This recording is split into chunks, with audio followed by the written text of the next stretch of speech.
Hey everybody, I'm David Crisaro. Welcome to episode 2 of No Smoke, No Mirrors. Thank you so much for joining us. The number of magicians who reached out to me to say that they've enjoyed the first video and have spread the word has been amazing. We're going to talk about the numbers behind the first video and what it's going to mean for everybody in a few seconds.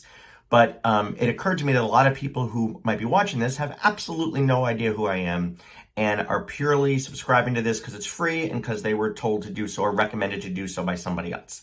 Let me give everybody some background. I'm David Crisaro. I live in New Jersey. I've spent almost 30 years now as a working magician, and I've spent about 27 years now as a marketer. I have a degree in marketing and economics. I've spent all that time working for 3 of the largest marketing agencies in the world, largest and best.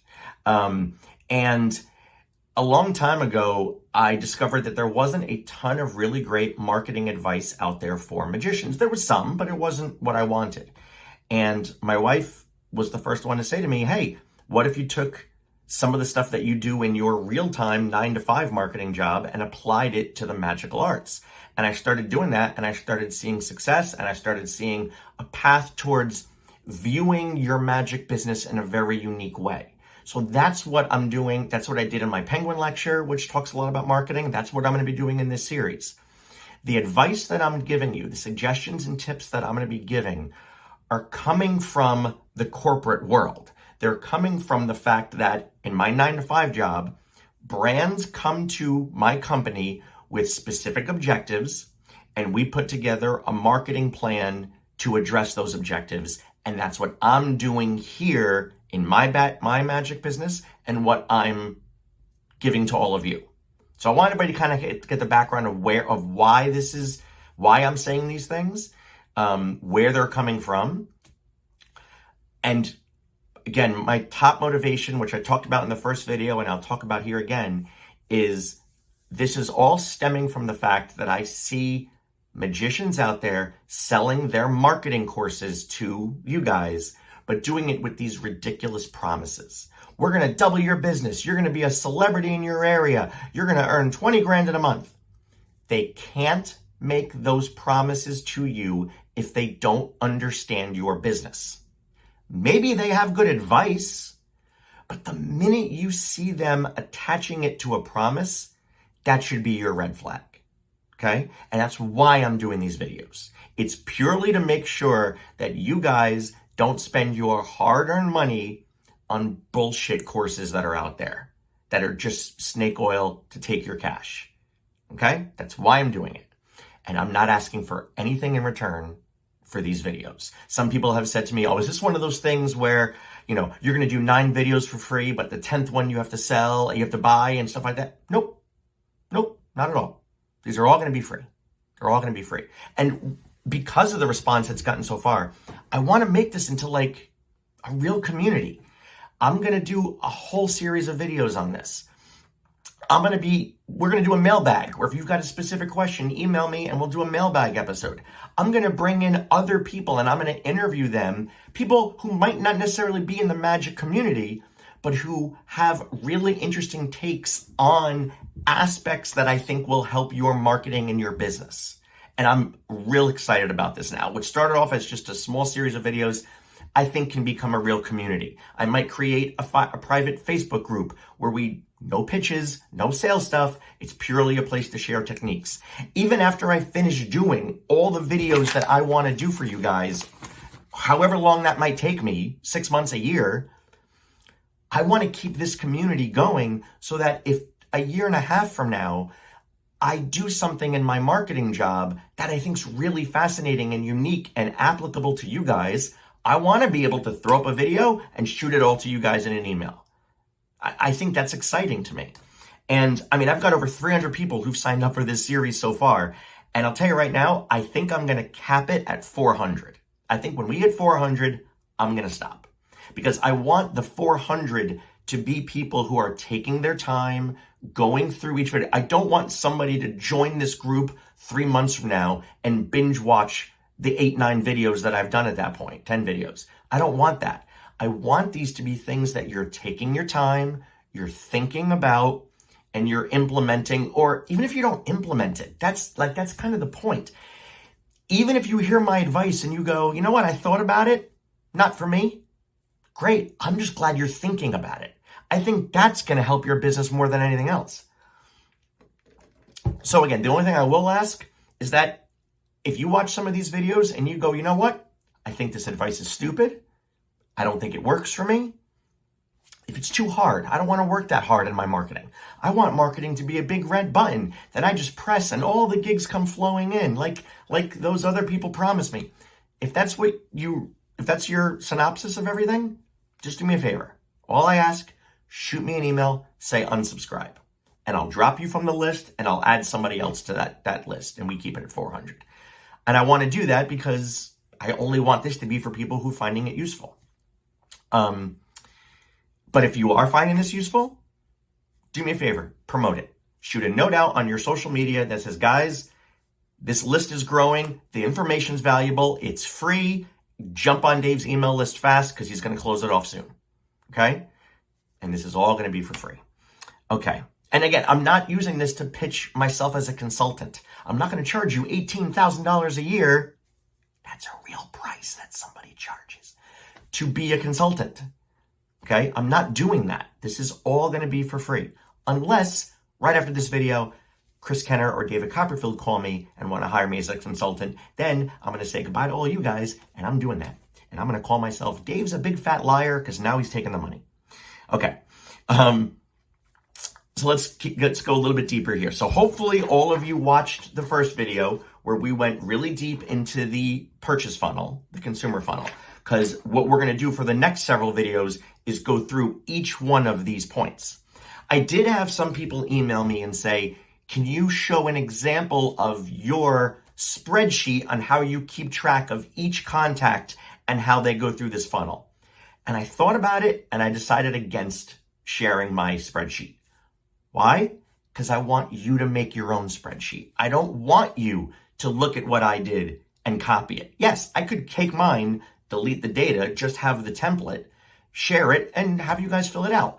I don't want that. I want you to stop and go, okay, if I'm going to subscribe to what Dave is saying on this, and I'm going to make a spreadsheet and start tracking every single contact I have, what should my spreadsheet look like? I want you to put that thought into it. Trust me, you will get so much more return on your investment if you spend an hour and design a spreadsheet and then start filling it in and then go back and change something and then 3 weeks from now change something else. You will get so much more out of it than me showing you what I did and you just copying and pasting it.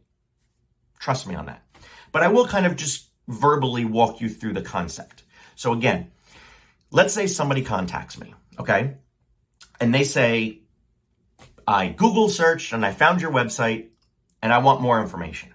So now I'm going to go to my spreadsheet and I'm going to say, okay, here is this contact, Todd Robbins, and Todd Robbins contacted me today. That's my awareness number. Okay, don't forget, we're going back to this in case you forgot all about it.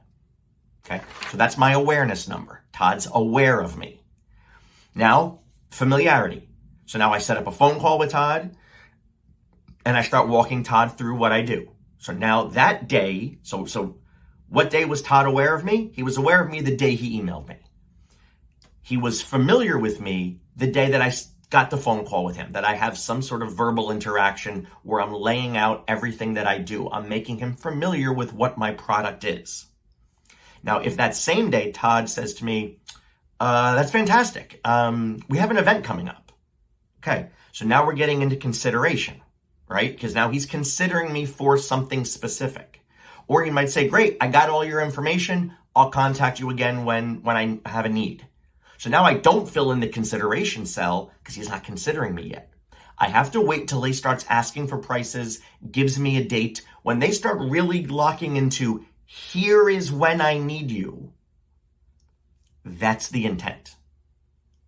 Then Todd says, great, we're going to hire you.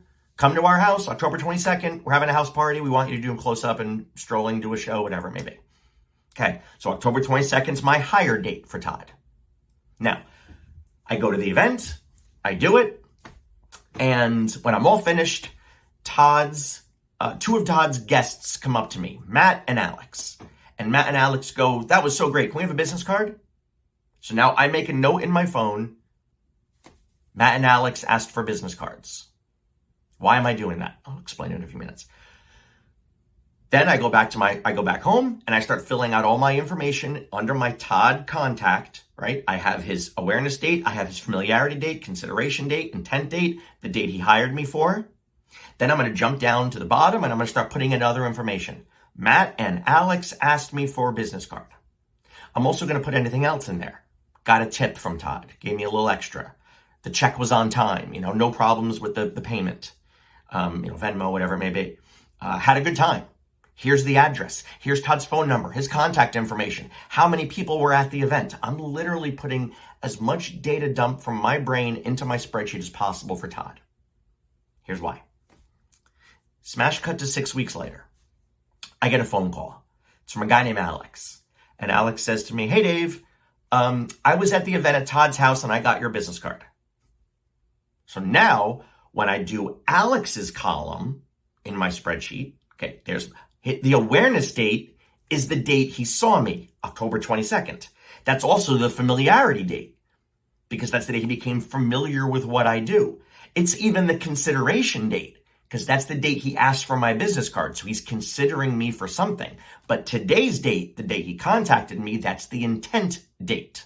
Don't forget, if you forget what I'm talking about, go back to the first thing and look at my funnel. Then I'm going to go back to Todd's column and I'm going to say, remember when I gave Alex a business card? Alex contacted me. Then I go through Alex's funnel.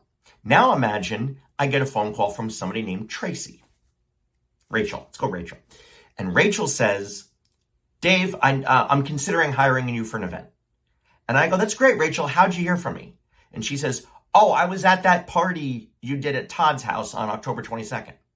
Now, I never gave Rachel a business card, which means she had to seek out my information. She asked Todd about me. That means Todd gave her my information. Now I go back to Todd's column and I go to the recommendation cell and I go, recommended me to Rachel, whatever day Rachel reaches out to me, let's say. Why am I doing all this? Why am I putting all this crazy crisscrossing of information in here? Because I want to be able to know when I did Todd's party, here is how I brought Todd through the funnel, and Todd talked about me to other people, and people who were at that party hired me for their parties, like Alex did, let's say, or like Rachel ends up doing. Why am I doing all that? Because if 3 years from now, Todd calls me up again and says, Dave, you were at my house 4 years ago. We'd love to have you back. I want to be able to go back to my records super quickly and say, let's look at that event. If it's an event where I handed out a ton of business cards, made a bunch of contacts, 5 people from that event hired me for their own individual things. If I wrote, had a great time, Todd gave me a great dinner, food was fantastic, such a nice guy, gave me a tip. If I do all that stuff, that tells me Todd wants me again. Odds are I'm going to have a similar experience. So if Todd needs me to bring the price down a little bit more a few years from now, maybe I will. If it's a little more of a pain in the butt to get to because I have another event and I have to leave early or what, if it's something like that, I'm still going to do it because I have the data that says to me, Todd was a good contact. He talked me up. He did different things for me. If on the other hand, I do the event for Rachel and there's tons of problems. She hires me, but she pays me the wrong amount or the deposit was late and she changed things at the last minute and I got there and nobody ever hired me from her place. If I look at Rachel's column and I go, God, this really wasn't that good. And then Rachel wants to call me 3 years from then to hire me. Maybe I got to up the price a little bit because odds are it's going to be a more difficult job to do. But again, notice I don't have that. If I can't make any of those determinations unless I have that data. And this doesn't cost me anything to gather this data. It literally is just taking 5 minutes after a gig, going to a Google spreadsheet and brain dumping as much as possible into it. So that's why I talk about the importance of this funnel. And then if you start doing this over time, then you start aggregating that data. You start to say, okay, in this 4-month period, how many awareness numbers do I have? How many people contacted me for a show? How many hires did I have? Did anybody talk about me and recommend me from events in that period? Why is that important? Okay, so a lot of times magicians will come to me and go, Dave, I'm not getting gigs. You got to help me out. I'm not getting gigs. To me, that's the equivalent of going to the doctor and saying, I have pain. He can't help you with that. We need more specifics. Where is the pain? Is it dull? Is it sharp? How long have you had it? Is it making it so that you can't do your job? That's the stuff the doctor needs. That's the stuff you need to know. Because if you say to me, I'm not getting gigs, my next question to you is it nobody's calling you? Are they calling you, but for the wrong types of gigs? Let's say you're a kid show magician and they want corporate. You're a corporate magician. They want you to do a kid show. Is it your prices are too high? Is it nobody's recommending you to anybody else? These are the things you need to know. I'm not getting gigs is not a problem. The problem is somewhere else inside this funnel. And you need to be able to identify where it is. I, David Corsaro, didn't do a lot of gigs in August. When I go back in my data, I rarely do a lot of gigs in August. August is my slowest month. So it's ridiculous for me to go, oh boy, I didn't do any gigs in August. There's a problem. If I go back in my notes, I kind of go, you know what? I don't ever do a lot of gigs in August. It's always my particular slow month. There's things I can do to fix that, but I shouldn't freak out. However, June is my busiest month. If in 1 year, June drops, I can't go, why didn't I get enough gigs in June? It's my responsibility to go, let's go back through my notes and figure out why. What happened in 2022 and 2023 that led to successful Junes that didn't happen in 2024 in June? That's the data I need. Okay? Notice, guys, this is hard work. This is hard work. This is not easy stuff. That's why those people who tell you that there's just this secret to make it easy to get gigs pisses me off so much.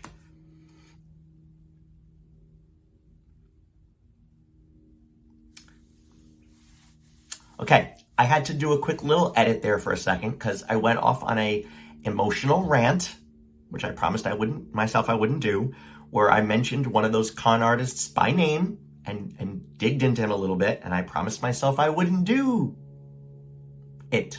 So, had to edit that part out. Okay.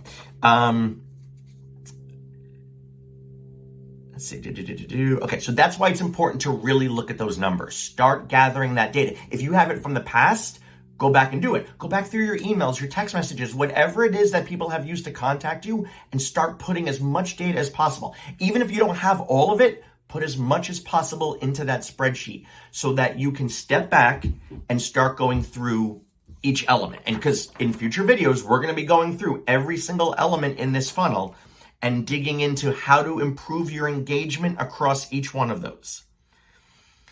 I want to end with touching on one part on the awareness funnel right now, and we're already kind of running along. So I'm going to try to make this super quick. And then we'll go deeper into awareness later. If your problem is, Dave, nobody's calling me. I'm not getting emails. I'm not getting text messages. I'm not getting phone calls.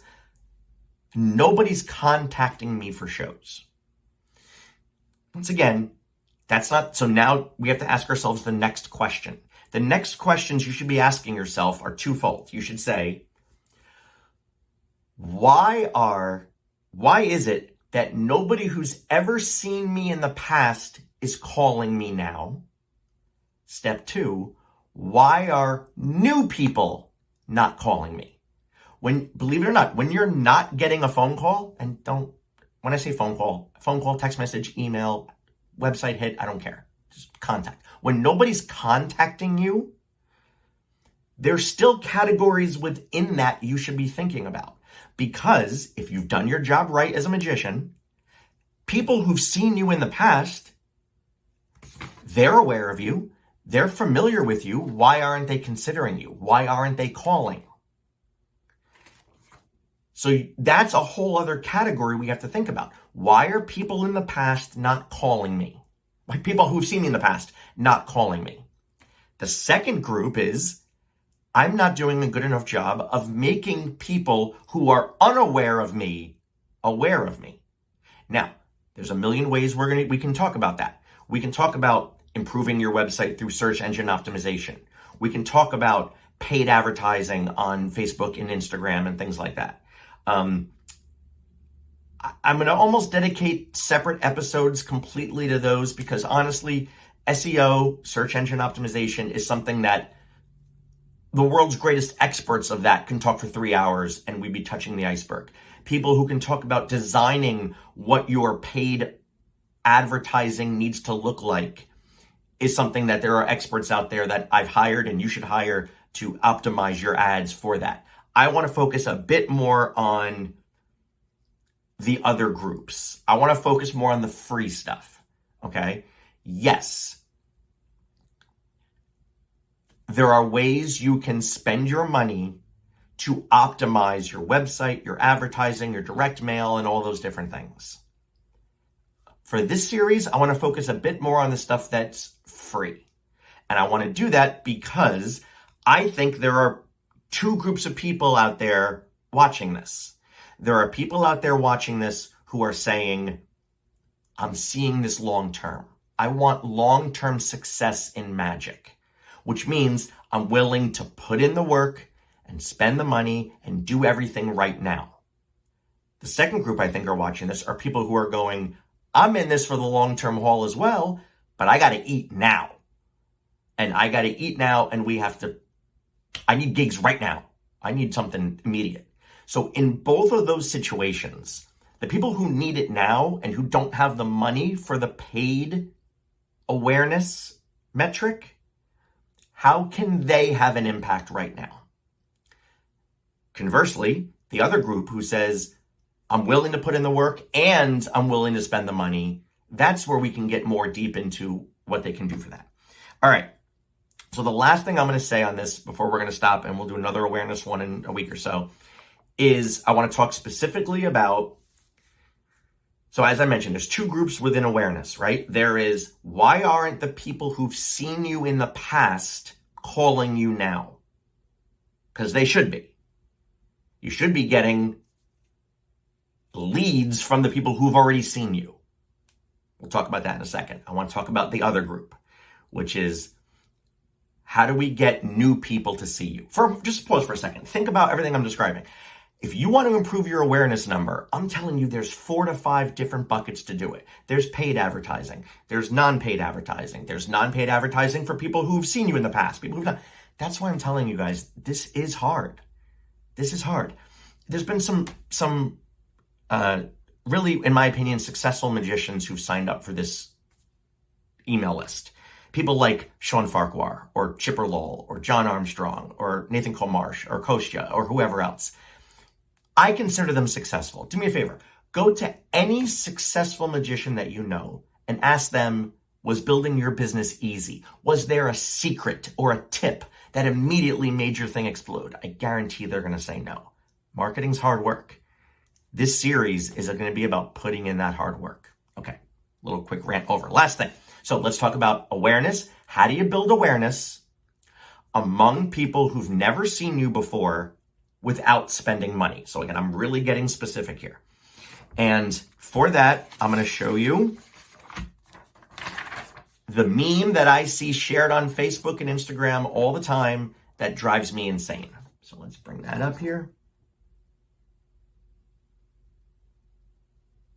Okay. There's a group of us that every time this goes up, we immediately laugh our butts off and mock the people who share this. Not because it's wrong, but because If this is your mindset, you're missing an opportunity. Here's what I mean by that. You always hear people complaining, oh my God, they said if I do their gig for free, it'll be great exposure for me. I can't pay my rent with exposure. I can't feed my family with exposure. I can't do. You're right, you can't. But as my friend Doc Dixon once told me, if they call you up and they say, do you want to do the Super Bowl halftime show on TV? We can't pay you, but it's great exposure. Are you going to turn that down? You're not. Because that exposure will lead to more gigs. When somebody comes to you and says, we need you to do a gig, it's unpaid, but it'll be great exposure. If your brain goes, I wish I could tell this person I can't pay my rent with exposure, you're already sunk. You already have a mindset that's you could be missing a great opportunity. So instead, what I want you to do is I want you to begin asking questions to the person. Oh, you're not able to pay me, but it'll be great exposure. That's really interesting. I'd love to learn more about this. Where is this event taking place? Let's say they go golf club, golf country club. That's interesting. Who's going to be at the event? It's 100 doctors. Okay. Where is it specifically? It's at such and such, 10 minutes from your house. When is the event? It's on a Tuesday at 6:00. We only want an hour of close-up. Guess what? I'm probably doing that gig because the return on my investment is worth it for me, because that's a whole bunch of my target market, rich doctors near my house, who are going to now help me build that awareness portion of my funnel. That's 100 people who are immediately going to become aware of me and familiar with me as they watch me do magic. And what's it costing me? It's costing me a short drive.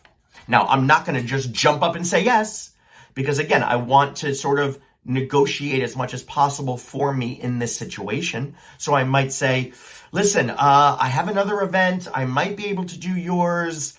Let me see. I can maybe do it for free, but can you give me an ad in the program? Can I put my banner out front? Can I get a testimonial for you? Can I possibly get an email list of everybody who's come to the event? There's a million things that I could barter to help me increase the other parts of this funnel once I've established my awareness and familiarity. If I can get the email list and shoot them an email, everybody at the event, if I can get a testimonial, all those things can help my consideration and my intent numbers. But I'm going to negotiate that. If my brain just goes, I can't pay my rent with exposure, buddy. Or if I go, excuse me, you're paying the band, you're paying for the food, then you should pay the magician. If that's your attitude, you're missing it. I'm not saying jump and say yes. I'm saying you need more data before you make that decision, and your brain should consider that an opportunity to find out more rather than just shut down because I can't pay my rent with exposure. Okay? And if they turn around and go, yeah, we need you for 3 hours. It's 4 hours away from your house. It's going to be nobody that's of interest of you. Then you can stop and go, I'm sorry, I have a chance to get another event that day at another time. I appreciate it. Please keep me in mind for the future. I can recommend somebody else to you, blah, blah, blah. But remember, if your problem is I need to build the awareness portion of my funnel and I need to build it of people who have not seen me yet, then you got to get out there and start putting your face out there. And the only two ways to do that is by advertising or by putting in the work and doing the gigs. Okay? And again, if you want to spend the money, great. You want to spend the money for paid advertising? We're going to talk a lot about that. But if you don't have the money to spend for the paid advertising, then you got to find another way to get out there. And sometimes it's through events like this. Now, what if nobody's calling you for free events? Scour your local newspaper. Scour your your town Facebook news feed or on thepatch.com. Find fundraisers that are in your general area that you might really care about personally and offer to do an hour for free. If they're doing some kind of tricky tray or there's some kind of event with a lot of big donors in it, reach out to the contacts. It's not fun because you're going to work. I mean, I shouldn't say it's not fun. That's ridiculous. It's not like you're just pressing a big red button and the gigs are pouring in. You're going to have to put in the effort. all right? But trust me, if that's what you need to build that awareness portion, these are the things you have to try to do. If your awareness portion is full, if you go, Dave, my phone's ringing off the hook, but they're still not hiring me, then you don't need to do the free gigs or the discounted gigs or whatever it is. You don't need to do that. Your problem is somewhere else in the funnel, and we'll dig through that and try to figure out where that's going to be in future episodes. All right. So again, just some stuff to think about, everybody. Hope you found this at least a little bit useful. If you did, please share it, because again, after just a few more people signing up, we're gonna turn off the group. If you're enjoying these, let me know. Email me back, let me know. If you like the idea of this being a community, if you like the idea of a private Facebook group or interviews with people outside of Magic who can help your marketing, or future videos way down the road, if you like all that, let me know, because then I'm excited about where this could go, and I want to hear that you guys are excited too. And if you don't like it, just tell me, just do me the one favor, tell me, not interested, unsubscribe me, I'll take you out and I'll bring in somebody else that has a chance to enjoy some of this. Okay, everybody? I'm David Corsaro. Let's go be awesome.